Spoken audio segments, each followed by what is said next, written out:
Hello बच्चों, कैसे हैं आप लोग। तो अगली एक्सरसाइज पे आते हैं। अगली एक्सरसाइज में हम लोगों को पढ़ना है दो इक्वेशन या तीन इक्वेशन दी गई होंगी जो एक्स वाई जेड वेरिएबल्स में होंगी। सबसे पहला काम होगा उनमें बताना कि वो कंसिस्टेंट हैं या इनकंसिस्टेंट, और उसके बाद दूसरा काम होगा उन इक्वेशन को डिटर्मिनेंट की मदद से सॉल्व करना। तो सबसे पहले पढ़ते हैं, देखते हैं क्या है। जो भी इक्वेशन दी गई होती है, जैसे कि मान लेते हैं कि इक्वेशन लेते हैं 2x plus 3y equal to 4, और एक इक्वेशन और लेते हैं 3x plus 5y equal to 6।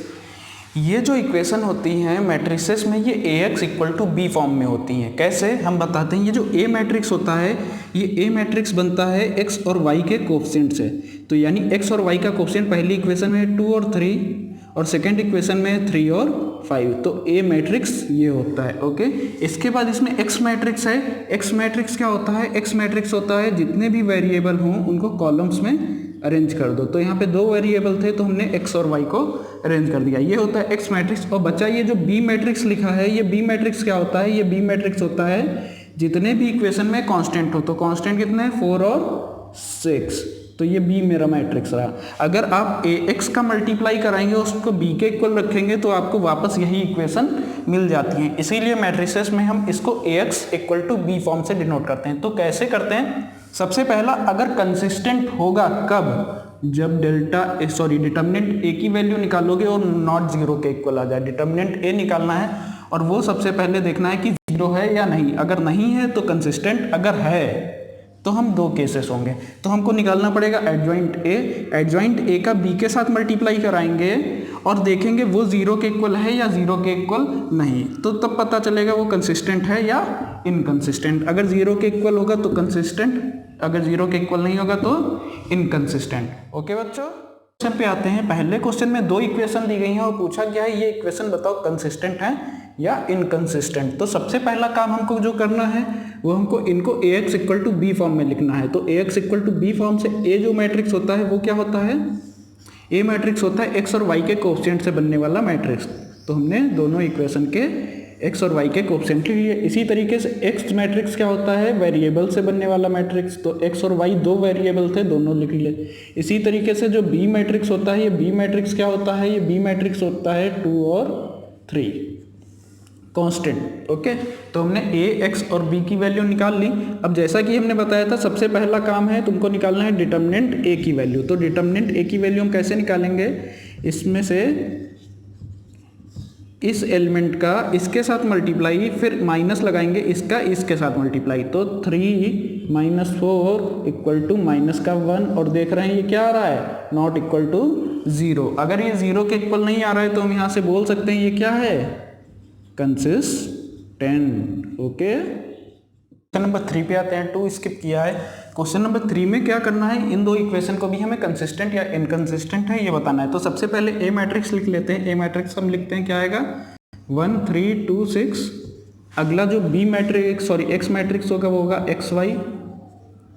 इसी तरीके से जो बी मैट्रिक्स होगा, बी मैट्रिक्स क्या होगा 5 8। अब हम क्या करना है, सबसे पहला काम है डिटर्मिनेंट ए की वैल्यू निकालना। इसका इसके साथ मल्टीप्लाई तो 6, 2 का 3 के साथ मल्टीप्लाई तो वो भी होगा 6। ये 0 के इक्वल आ गया। अगर 0 के इक्वल आता है तो अगला काम करना होता है हमको एडजॉइंट ए निकालना होता है, क्योंकि अभी हमें पता नहीं है कि ये कंसिस्टेंट है या इनकंसिस्टेंट। तो एडजॉइंट ए निकालने के लिए हमको क्या करना पड़ेगा, इस ए मैट्रिक्स के हमें कोफैक्टर्स पता करने होंगे। तो सभी कोफैक्टर्स हम निकाल लेते हैं। A11 पहला कोफैक्टर, इससे जाने वाली रो कॉलम छोड़ा तो 6, साइन होता है प्लस। A12 कैसे निकालेंगे, इससे जाने वाली रो कॉलम छोड़ा 2, साइन होता है माइनस। अगला है A21 कैसे निकालेंगे, इससे आने वाली रो कॉलम छोड़ा आया 3 और इसका साइन भी है माइनस। इसी तरीके से A22 का साइन क्या होता है, इससे जाने वाली रो कॉलम छोड़ा 1 और 1 का साइन है प्लस। ओके, अब हमको क्या करना है, एडजॉइंट निकालना है। तो एडजॉइंट का फॉर्मूला क्या होता है, एडजॉइंट होता है कि हमें जो कोफैक्टर हैं उन सभी को एक मैट्रिक्स में रख देना है, और रखने के बाद हमको उस मैट्रिक्स का ट्रांसपोज करना है। तो यहाँ पे हम ट्रांसपोज करते हैं और देखते हैं क्या आएगा। रोज को कॉलम्स में इंटरचेंज कर रहे हैं तो ये आया। अब हमको क्या करना है, एडजॉइंट ए का हमको बी के साथ मल्टीप्लाई कराना है। तो एडजॉइंट ए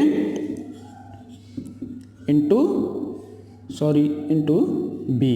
तो देखते हैं एडजॉइंट ए कितना है 6, -3 -2 1 और हमारा बी मैट्रिक्स कितना है 5 8। अब इनका मल्टीप्लाई कराते हैं, देखते हैं कितना आएगा। 6 का 5 के साथ मल्टीप्लाई होगा कितना आएगा 30 और -3 का 8 के साथ होगा तो माइनस का 24। इसी तरीके से इस रो का इस कॉलम के साथ होगा तो माइनस का 10 और प्लस का 8। और हम यहाँ से साफ साफ देख सकते हैं ये 0 तो नहीं आ रहा है, ये कितना आ रहा है, ऊपर आ रहा है 6, नीचे आ रहा है माइनस का 2 और जो कि 0 मैट्रिक्स के इक्वल नहीं है। तो अगर 0 मैट्रिक्स के इक्वल ये चीज़ नहीं होती है तो हम बोलते हैं ये जो इक्वेशन है ये कैसी है, इनकंसिस्टेंट। ओके, क्वेश्चन नंबर 4 और देखते हैं। इसके जैसे बाकी जो भी क्वेश्चन होंगे वो अपने आप ट्राई करना। तो अब जरा देखते हैं यहाँ पे क्या होगा। हमको ए मैट्रिक्स बनाना है, इसको भी कंसिस्टेंट और इनकंसिस्टेंट बताना है। तो ए मैट्रिक्स बनाने के लिए हमको एक्स वाई जेड के कोएफिशिएंट चाहिए। तो पहली इक्वेशन में 1 1 1 है, दूसरी में 2 3 2 है और अगली में ए 2a है। अब ए मैट्रिक्स तो हमको मिल गया, हमको अगला चाहिए एक्स मैट्रिक्स। एक्स मैट्रिक्स क्या होता है, जो भी वेरिएबल होते हैं, वेरिएबल है इसमें एक्स वाई जेड और फिर बचा का बी मैट्रिक्स। बी मैट्रिक्स क्या होता है, जो भी कांस्टेंट हो इक्वेशन में 1 2 4। तो हमने ए एक्स और बी बना लिया। अगला काम है हमको डिटर्मिनेंट ए की वैल्यू निकालना। डिटर्मिनेंट ए की वैल्यू निकालते हैं तो 1 से जाने वाली रो कॉलम छोड़ा 1 रखा, इस 3 का 2a के साथ 6 है और माइनस का 2a। फिर अगला है इसका साइन माइनस होता है -1, इससे जाने वाला कॉलम रो छोड़ा तो ये हो गया 4a माइनस का 2a। फिर इसी तरीके से 1 से जाने वाला कॉलम और रो छोड़ा 2 का a के साथ और a का 3 के साथ, तो 2a माइनस 3a। तो ज़रा इसको सॉल्व कर लेते हैं, ये आएगा 4a, ये हो जाएगा माइनस का 2a और ये होगा माइनस का a। तो ये आएगा तुम्हारा a। ओके, और a जो है वो क्या नहीं है, 0 के इक्वल नहीं है। तो यह हमसे हम कह सकते हैं कि ये क्या होगा, कंसिस्टेंट।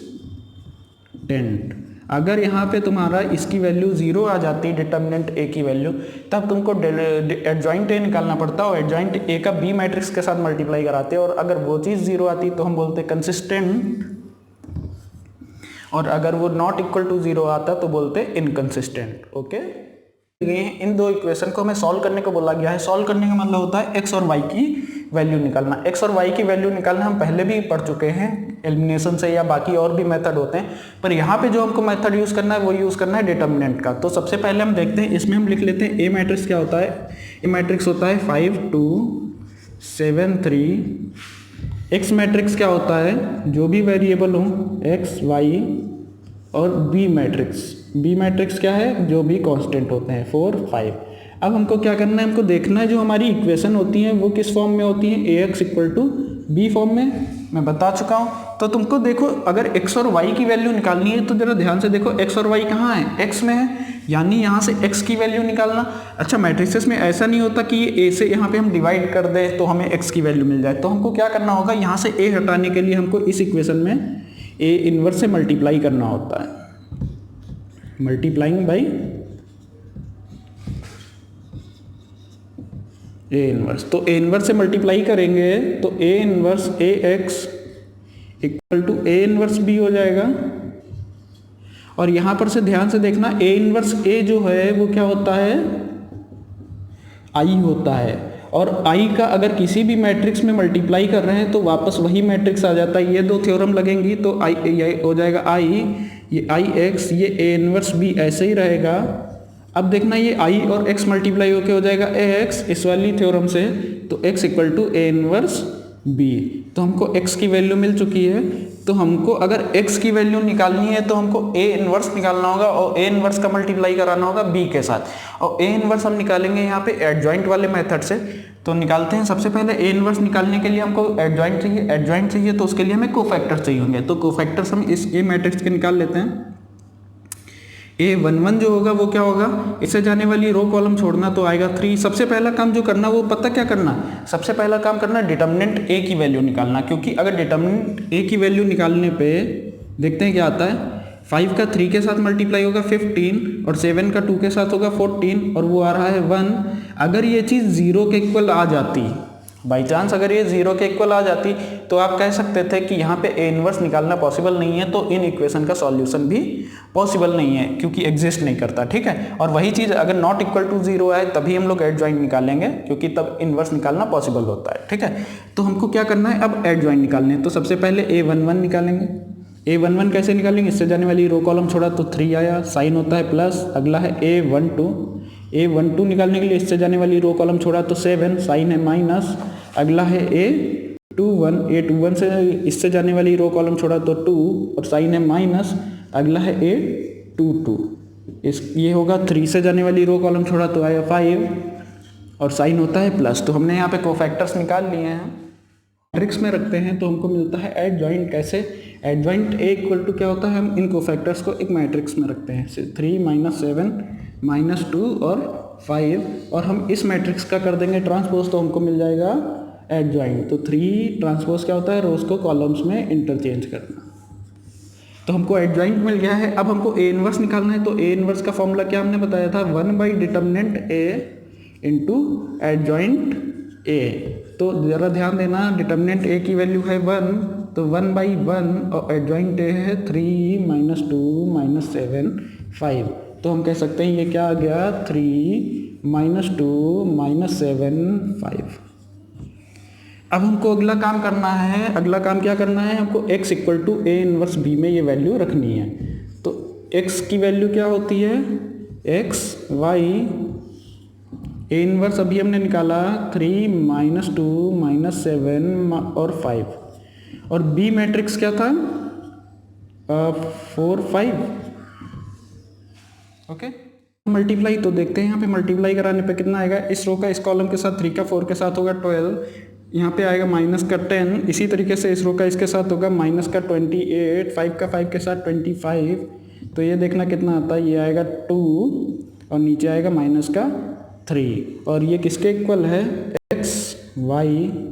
तो ज़रा कंपेयर कर लेना, x इक्वल टू कितना आ रहा है 2 और y इक्वल टू आ रहा है माइनस का 3। हमको यही वैल्यू निकालनी थी।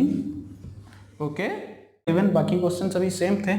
तो अब क्या करते हैं, इसमें इस 2 से हम इधर मल्टीप्लाई कर लेते हैं ताकि ये इक्वेशन यहाँ पे फ्रैक्शन में रह जाए। तो ये देखना क्या हो जाएगी, 2 से मल्टीप्लाई करते हैं तो 2x - 4y - 2z equal to 3। आप वैसे भी कर सकते हैं, कोई दिक्कत नहीं होगी, ठीक है। तो अब यहाँ पे हमको ये 3 इक्वेशन है। तो ए मैट्रिक्स लिखते हैं। ए मैट्रिक्स होगा 2 1 1 2 - 4 - 2। अगला है 3, सॉरी यहाँ पे तो 0 है x की जगह, y पे है 3 और ये है -5। ए मिल गया। अगला है एक्स मैट्रिक्स। एक्स मैट्रिक्स क्या होता है, जो भी वेरिएबल हो, x y z 3 वेरिएबल हैं और जो बी मैट्रिक्स रहा वो क्या होगा, बी मैट्रिक्स होगा 1 और ये 3 और ये 9।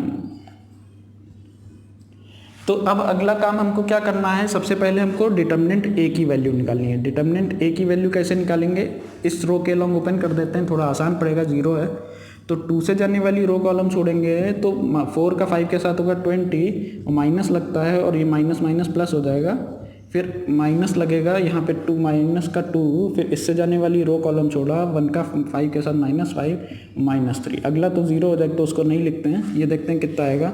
ये हो जाएगा कितना 26 इंटू 2 कितना होता है 52 और यहाँ पर से इसको सॉल्व कर लेते हैं, ये कितना आएगा माइनस का 8 और माइनस और प्लस ये हो जाएगा प्लस 16। तो देखते हैं कितना आया, ये हो जाएगा 8 और ये हो जाएगा 68। 0 नहीं आ रहा यानी इन्वर्स निकाल सकते हैं। इन्वर्स निकालने के लिए हमको क्या करना पड़ेगा, एडजॉइंट। एडजॉइंट के लिए हमको कोफैक्टर्स निकालने होंगे। A11 सबसे पहले निकालते हैं। A11 निकालने के लिए हमको इस रो इस कॉलम को छोड़ना होगा, इसका इसके साथ मल्टीप्लाई होगा 20 और इसका इसके साथ होगा तो प्लस का 6, साइन होता है प्लस, तो ये आया 26। इसी तरीके से हमको अगला निकालना है A12 कैसे निकालेंगे, इस कॉलम इस रो को छोड़ेंगे तो ये -10 और ये हो गया 0, तो -10 और यहाँ पे माइनस साइन होता है तो ये आ जाएगा प्लस। A13 निकालने के लिए हमको क्या करना होगा, इस रो इस कॉलम को छोड़ेंगे तो ये होगा 6 और इसका तो 0, तो यहाँ 6 साइन होता है प्लस।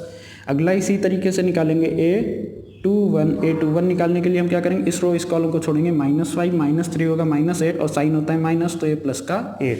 इसी तरीके से अगले 22 निकालेंगे। A22 कैसे निकालेंगे, इससे जाने वाली रो कॉलम छोड़ेंगे तो -10 और ये हो गया 0, तो ये आया -10 A23 कैसे निकालेंगे, इससे जाने वाली रो कॉलम छोड़ेंगे तो ये 6 और ये हो गया 0, तो ये आया 6, माइनस का साइन होता है। अगला है A31 निकालने के लिए हम क्या करेंगे, इससे जाने वाली रो कॉलम छोड़ेंगे, -2 माइनस का 4 और माइनस लगता है तो प्लस का 4, तो -2 और प्लस का 4 होगा 2 और साइन होता है प्लस, तो ये आया 2। A32 अगला निकालना है, A32 हम कैसे निकालेंगे, इससे जाने वाली रो कॉलम छोड़ा, -4 और -2 तो होगा कितना, -4 और -2 माइनस का 6 और ये माइनस साइन होता है तो प्लस का 6। इसी तरीके से अगला A33 हम निकालने के लिए क्या करेंगे, इससे जाने वाली रो कॉलम छोड़ेंगे तो -8 और -2 कितना होगा, माइनस का 10 और माइनस का 10, इसका साइन होता है प्लस, तो ये रहेगा -10।